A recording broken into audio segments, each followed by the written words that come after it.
Bom dia. Bom dia, Raul. Esse Shabbat que passou, sábado à tarde, eu dei um shiur e quando eu estava preparando o shiur foi uma das coisas recentes mais lindas que eu vi e quero compartilhar. Quem já escutou vai escutar de novo e quem não escutou acho que vai apreciar. Tá aqui, ou Shai? Bom, vai escutar de novo. Parashá da semana passada conta pra gente a passagem de que a Sara, ela tinha, quando Avraham ele foi para a terra dos Plishtim, dos filisteus, lá em Gaza, a Sara foi pega pelo faraó. E aí ele não conseguiu fazer nada com ela, porque uma das coisas que Hashem fez, Hashem afligiu, parou, e toda a sua gente, todo o seu palácio, que todos os orifícios do corpo deles pararam de funcionar, se tamparam. E a Torá fala pra gente. E aí ele sonha, e Hashem fala para ele, você vai morrer pela mulher que você pegou, ela é uma mulher casada. Então, como eu não sabia, eu perguntei para Abraham, ele falou que era minha irmã, eu perguntei para todo mundo. E aí, no dia seguinte, ele devolve a Sara, e Hashem fala para ele, devolva ela, e ele não vai recusar, ele sabe que você não tocou nela, porque ele é um profeta. E aí ele devolve, dá presentes para Abraham, ele fica bravo, ele falou, poxa, você não me avisou? Aí Abraham falou, bom, se eu dissesse que ela era minha esposa, vocês teriam me matado, assim como eu já tinha feito no Egito, então assim eu combinei com a Sara, essa ia ser a nossa combinação, ela vai dizer que ela é minha irmã, na verdade ela é minha sobrinha, que também é chamada irmã, e tá tudo certo. E aí, em seguida, Hashem tinha falado ainda para o Avimelech, para esse rei, que não se preocupa que ele é um profeta e ele vai rezar por você. O que significa? Você agora está com todos os orifícios tampados, deixaram de funcionar, e ele vai rezar por você para que você possa voltar à normalidade. E aí, assim foi feito. Avraham, ele rezou por Avimelech. A primeira vez que está escrito na Torá a palavra Vaitpalel, Tfilá, Vaitpalel. Então, Vaitpalel Avraham be'ad Avimelech. Avraham, ele reza por Avimelech. E, em seguida, a Torá conta pra gente o fato de que a Sara já tinha engravidado. A Sara, Deus já tinha prometido um ano antes, falou que, um ano antes não, mas tinha prometido lá com os anjos que a Sara iria engravidar, apesar da idade, etc. E agora a Torá conta pra gente que a Sara já engravidou.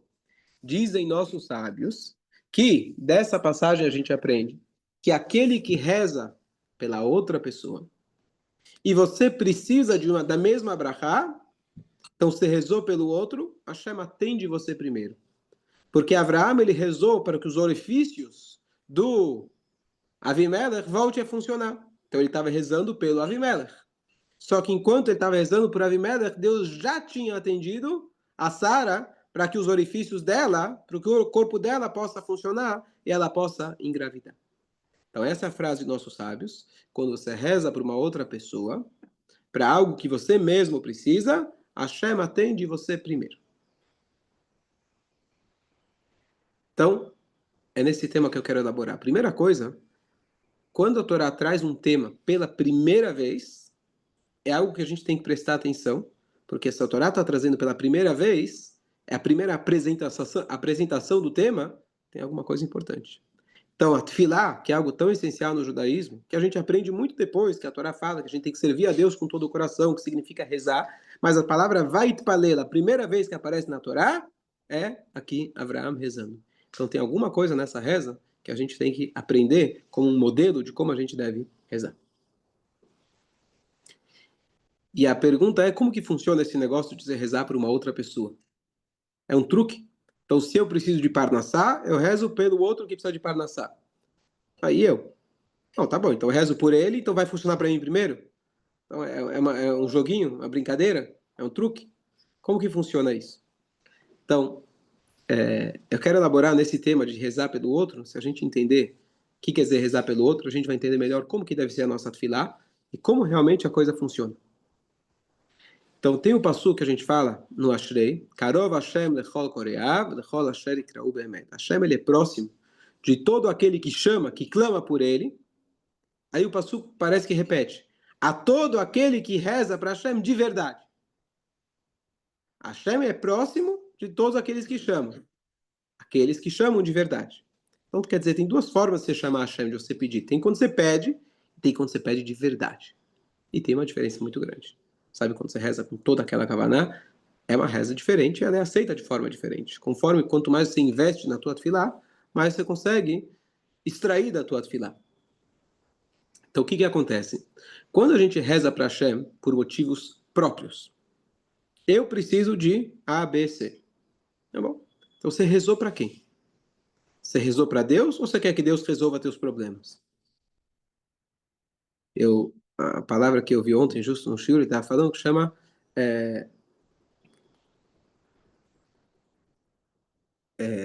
materialismo espiritual. A pessoa é materialista. Só que ele entendeu que para conseguir o material ele precisa de Deus, então ele se torna espiritual. Então ele é materialista espiritual. Então ele está querendo investir. Um vai lá, trabalha muito. Outro vai lá, investe na bolsa. Outro fala, bom, eu sei que precisa dar tzedakah. Então eu vou dar tzedakah porque eu sei que vai me ajudar. Então ele está usando Deus para os seus próprios motivos. Tudo bem. É uma boa forma de começar. Válido também. Mas, quando você fala pedir para Hashem. Se você pede para você mesmo, você está preocupado com as tuas contas. Você está preocupado com os teus problemas. Quando você reza para uma outra pessoa, o único motivo que você está rezando é para rezar para Hashem. É para ajudar a outra pessoa. Não tem um motivo egoísta envolvido naquele pedido. E quando não tem motivo egoísta, a reza vai de forma diferente. Então, se eu rezo pela outra pessoa, ainda às vezes, quando eu rezo pelo outro, tem aquela sensação, bom, vamos supor, eu tenho uma loja de sapato e ele tem uma loja de sapato. Se eu rezar para ele ter sucesso vendendo sapato, o que vai acontecer com a minha loja? Não vai acontecer nada. Vou ter sucesso também. Mas a natureza humana é pensar de que o cavalo, quando ele vai beber água do rio, ele fica chutando, dando coice, porque ele vê o reflexo dele, ele acha que tem outro cavalo que vai beber água do rio e vai tirar dele. Água tem para todo mundo. E o único que pode tirar de você é você mesmo, tá certo? Mas a sensação que nós temos é que se o outro tiver sucesso, vai tirar do meu.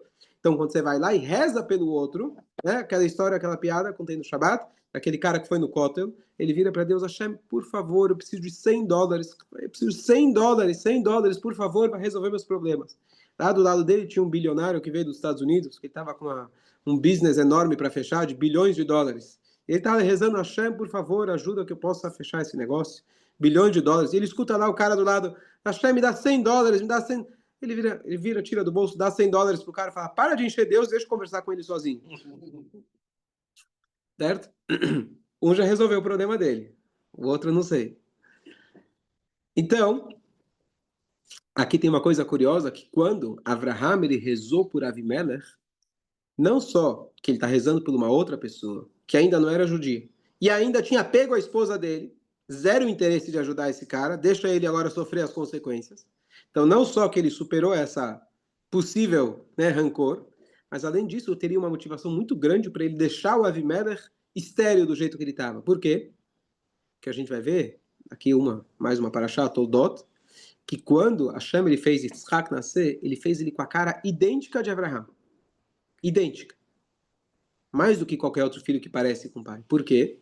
Para que ninguém dissesse, peraí, Avraham estava casado com Sara há tantos anos, não teve filhos. Passou uma noite com Avimelech, opa, justo agora. Ah, os leitzaneador, os palhaços da época, assim diz o Urashi, iam rir, iam começar a falar, tá vendo? Né? Pelo menos ia começar a plantar essa ideia na cabeça do povo.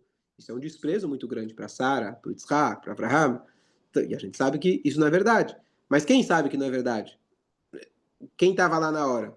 A gente sabe que a Torá conta pra gente, mas as pessoas poderiam, né, eventualmente fazer isso. Então, não só que Hashem ele fez que a cara fosse igual, se Avraham deixasse o Avimelech estéril, todo mundo ia ficar sabendo que o cara morreu depois de alguns dias porque não conseguia ir no banheiro. Que ele estava, não só ele, todo o palácio dele. Opa, esse Avraham aí não é brincadeira, tá certo? Ele é estéril, deu para ver claramente. Sem chance que ele engravidou Sara. Ó, tá vendo o que aconteceu? Mas o Avraham ele não pensou nisso. Ele não pensou no benefício que ele poderia ter se o Avimelech continuasse estéril. Ele superou isso e ele rezou a Hashem, ajuda ele. Ajuda esse cara. Você não concorda? Não tem problema. Então, quando você reza para uma outra pessoa, especialmente quando você não tem interesse, especialmente às vezes tem um interesse contrário, quando você fala, se ele pediu $100 para Deus, vai estar me atrapalhando que eu estou precisando de uma coisa maior, entre aspas, E ainda você vai lá e fala, eu vou rezar para aquela pessoa. Mas eu preciso do meu, preciso garantir o meu. Não, mas tudo bem, mas eu vou pedir para aquela pessoa. Então, Hashem, ele vai lá e ele atende. Quem que ele atende primeiro? Eu. Eu pedi por você, Hashem me atendeu primeiro. Mas espera aí, eu pedi para você atender ele primeiro. Você vai lá e me atende? Não estou entendendo. Como que funciona isso? Então, tem uma Guimará que diz o seguinte. Se cai uma moeda do meu bolso, contra a minha vontade, eu não queria, caiu uma moeda de ouro do meu bolso. E aí veio um pobre lá, ele pegou aquela moeda, estava caída, não tinha simanim, não tinha sinais, ele pode pegar pela lei, ele pegou aquilo, apareceu para ele, e ele foi lá e comprou o pão, sustentou. Eu fiz a mitzvah de tzedakah ou não fiz a mitzvah? Mas foi contra a minha vontade. A mitzvah foi feita? A mitzvah foi feita. Arei zet tzadik gamur, na linguagem da Gemara, ele é considerado um tzadik perfeito. Ah, mas eu fiz a mitzvah contra a minha vontade. A mitzvah foi feita. O homem saciou a fome dele? Está valendo a mitzvah. As mitzvot, elas valem mesmo que sejam com a pior das intenções. Especialmente quando é uma mitzvah que o outro tem benefício. Se o outro tem benefício, a mitzvah está valendo. História famosa que é um Hassid, ele chegou no Alter Rebbe, ele falou, olha, eu dou tzedakah, sou muito rico, mas eu vou parar de dar tzedakah um pouco. Falou, por quê? Porque toda vez que eu dou tzedakah, eu me sinto mais orgulhoso. Tá vendo? A pessoa precisa de mim, eu sou o doador. Eu preciso melhorar isso. Eu não estou dando de verdade, não estou dando com a intenção boa. Ele falou, mas o pobre enche a barriga dele de verdade. E os Hassidim explicam que a resposta do Alter Rebbe não foi só, continua dando porque para ele é importante. Já que ele enche a barriga de verdade, a verdade dele um dia vai afetar você também. Alguma hora você também vai começar a dar de verdade. Não deixa de dar. Então, quando você vira e fala, eu vou rezar pela outra pessoa, mesmo que você tenha zero interesse ou até um interesse contrário. Talvez agora o teu interesse virou, bom, agora que eu escutei falar que quando eu rezo pelo outro, o meu resolve primeiro, então já sei. Já tenho como negociar com Deus. Estou esperto. Agora eu vou rezar pelo outro para Deus me atender. Não tem problema. Quando você reza pelo outro, o outro está tendo benefício.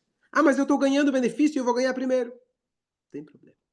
Quando a gente faz uma mitzvah, especialmente que beneficia a outra pessoa, mesmo que você tenha interesse particular, egoísta, está valendo.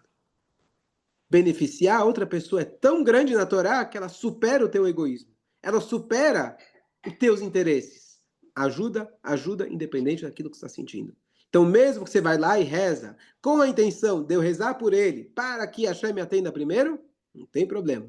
É um truque? É um truque. Hashem fala, você pode me testar com a tzedakah. Você vai dar tzedakah para que você fique mais rico? Pode testar, não tem problema. O outro vai ter benefício, e Hashem vira e fala, nessa mitzvah, você pode me testar. Então você está rezando pelo outro, não tem problema, eu vou te atender primeiro. Não, mas eu fiz isso com essa intenção, então eu não rezei muito pelo outro. Na verdade, eu rezei para mim, mas para eu poder ganhar o que eu precisava, eu rezei pelo outro. Não tem problema. Quando você faz uma mitzvah para uma outra pessoa, você vai lá e reza pela outra pessoa, Hashem vai lá e te atende primeiro. Rezar pelo outro é uma mitzvah ou ele está dentro de um tipo de mitzvah? Não é uma mitzvah à parte. Né? Ela é uma mitzvah extensão de tzedakah, porque tzedakah pode ser com dinheiro, tzedakah pode ser com um atfilá. Se eu estou rezando por você, se eu te dou uma brachá, certo? Agora uma pergunta bem capciosa. Assim. Vamos lá. Um graxá, um árabe, tá muita vontade de matar um Yehudi. Allah, né? No caso, né? Allah, quero porque quero. Hashem pode conceder para ele essa vontade? Uma boa pergunta. Tem que perguntar o Allah dele, não é? Eu achei da fora desse. A pergunta é boa. Mas uma pergunta, algo muito parecido com o que você está falando, está na paraxá da semana passada. E quando o Ishmael estava quase morrendo, que é o pai dos nossos inimigos, e aí ele está lá morrendo, está chorando, a mãe dele está chorando, ele está desidratado, e ele pede para Hashem, a mãe pede para Hashem, ela pede com toda a sinceridade, Hashem atende. Ah, o que vai ser depois? Depois é depois, agora ele está merecendo. Mas vamos deixar para outro momento. Tem uma coisa, outro paralelo, não vai responder a tua pergunta exatamente, mas a força da Tfilá, ou mais do que diferente de Tfilá, mas o Hashem, quando teve o Mabul, o dilúvio, ele destruiu todas as pessoas, eles morreram. Nesse mundo eles morreram. Olam Abá eles tiveram. Já na Torre de Babel, Hashem não destruiu eles, só mudou as línguas. Mas peraí, o que foi pior? No dilúvio eles roubavam dos outros. Na Torre de Babel eles queriam lutar contra Deus. Literalmente declararam guerra contra Hashem, fazer uma torre para lutar contra Deus. Mostrar que a gente não sabe dele, fazer, a chegar no céu e acabar com, né? Então, qual que é pior? Então, a verdade é que quando falta amor ao próximo, então você não tem como viver nesse mundo. Então Hashem tirou eles desse mundo.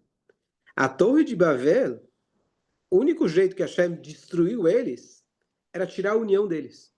Porque quando eles estão unidos, mesmo que seja para a pior causa possível, que é renegar o próprio Hashem, a força é muito grande. Então Hashem, para destruir isso, entre aspas, mostra pra gente, eu precisei desunir eles, a ponto que quando um pedia um tijolo, o outro ele dava para ele um machado, aí eles brigavam e etc, e aí não conseguiram mais continuar o projeto. Mas quando você está unido, nada pode destruir. Mesmo, aqui você vê, não além do quando é uma coisa negativa. Então, poder da tefilá sempre tem poder da tefilá. E quando a pessoa reza com vontade, reza com vontade. Mas a gente tem que usar a tefilá para né? O ladrão, antes dele roubar, o ladrão, antes de roubar, ele está na porta do banco, ele vira, Hashem, me ajuda que a polícia não me pegue. Eu seja bem sucedido. Não, Bom, eu acho que mais pobre é quando a Malek queria amaldiçoar o povo de Israel. sim. E Deus não deixou. Inventou o negócio. Bilam queria amaldiçoar. Bom, vamos fugir do tema. Bom, voltando aqui, quando a gente reza para uma outra pessoa, Hashem atende a gente primeiro. Depois, essa frase, ela também diz o seguinte: quando você reza pela outra pessoa, por algo que você mesmo precisa. Ou seja, teoricamente isso funciona. Se eu rezo para você, eu preciso de Parnassá, você precisa de Parnassá, eu rezei pela tua, você, Hashem me atende primeiro. Mas vamos supor que você precisa de saúde e eu preciso de Parnassá. Eu fui lá e rezei pela tua saúde. Funciona para mim a Parnassá? Então, sem dúvida, não está nessa frase, mas com certeza ajuda. Se eu rezo para uma outra pessoa, com certeza traz benefício para ele e para mim também. Mas por quê? Pelo menos uma explicação que diz que é naquele mesmo tema. Porque quando eu rezo por alguém de um tema com conhecimento de causa, a minha reza é completamente diferente. Se eu sei o que está passando, porque eu estou passando igual, eu sinto na pele, eu sei exatamente o que está passando, a minha reza vai ser diferente. Se eu rezo, mas com aquela distância, bom, ele está passando por aquilo, mas não sei o que ele está passando. Graças a Deus não estou passando por isso. Então você reza, mas você não tem o conhecimento de causa. Tem uma frase que diz que a reza do doente vale mais do que quando alguém reza por ele, que é o inverso do que a gente está falando. Quando você reza por você mesmo, o que tem? Aquele doente, ele está sentindo na pele, então ele vai rezar com muito mais fervor, tá certo? Então, quando você reza pela outra pessoa, mas você sente o que ela está sentindo, você passou, está passando por aquilo que ele está passando, e ainda você vai lá e fala, Hashem, ajuda aquela pessoa, então mais ainda que tua reza é altruísta, e mais ainda que ela vem de todo o coração. Tem uma dica que algumas pessoas fazem, de que tem pessoas que têm um caderninho, uma folhinha, um post-it dentro do Sidur. E quando chega lá no Refaeno, por exemplo, pedir para Hashem saúde, ele lembra, né, fulano, ciclano, está precisando. Chega no Barei Haleino, alguém precisa de Parnassá, ele lembra lá a pessoa com o nome da mãe. Isso é muito positivo, você rezar para uma outra pessoa. Então é uma dica muito prática de como você realizar essa frase do nosso sábio de você rezar para uma outra pessoa. Tem as pessoas que vêm aqui para o Mishebeira e está sempre rezando para uma outra pessoa, certo? Pedir para a saúde para uma outra pessoa. Então essas são formas muito bonitas. Eu lembro de uma vez que uma pessoa, ele foi num rabino, ele comentou, olha, eu estou com a situação A, B, C, e o rabino falou, eu vou acrescentar você nas minhas rezas. E é uma coisa que, às vezes, eu lembro e faço, né? Quando alguém fala, está com problema, está com alguma coisa, eu vou tentar rezar por você. Que, aliás, Mr. Hashem, hoje à noite estou indo para o Oel do Rebbe, e vou rezar, quem quiser mandar o nome, com o nome da mãe, vou rezar com muita kavaná, se Deus quiser, e que Hashem atenda todos nós, se Deus quiser. Não importa quem é primeiro, quem não é, a gente precisa que Hashem atenda todos. Então essa é a ideia da gente rezar pela outra pessoa, e ainda quando a gente tem o conhecimento de causa, quando você sabe o que o outro está sentindo.